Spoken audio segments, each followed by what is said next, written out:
सीधे बड़ी खबर का रुख करते हैं। जबलपुर से एक और बड़ी खबर है। भोपाल से कांग्रेस विधायक आरिफ मसूद की मुश्किलें बढ़ी हैं।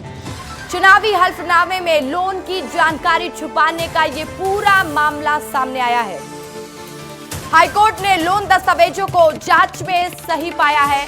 आरिफ मसूद ने लोन दस्तावेज फर्जी होने की दलील दी थी। देखिए, मसूद पर लोन की जानकारी छुपाने का आरोप लगाया। 50 लाख से ज्यादा के लोन की छुपाई की जानकारी है।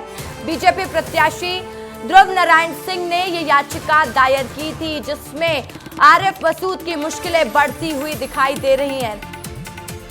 दुर्गेश साहू मेरे सहयोगी सीधा लाइव जुड़ चुके हैं। दुर्गेश, क्या जानकारी आपके पास?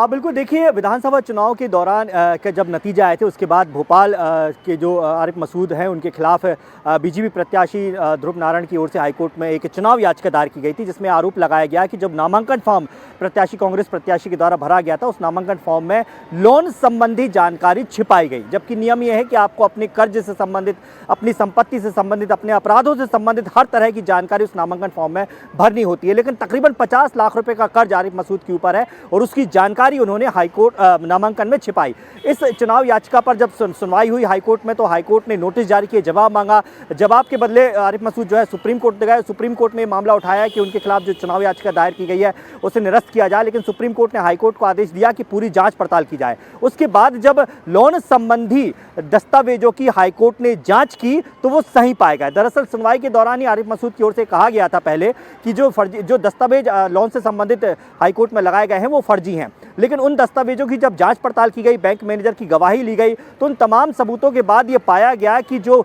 50 लाख से संबंधित जो लोन के दस्तावेज हैं वो सही हैं। यानी कि आरिफ मसूद ने 50 लाख का लोन लिया है और उसकी जानकारी नामांकन में छिपाई है।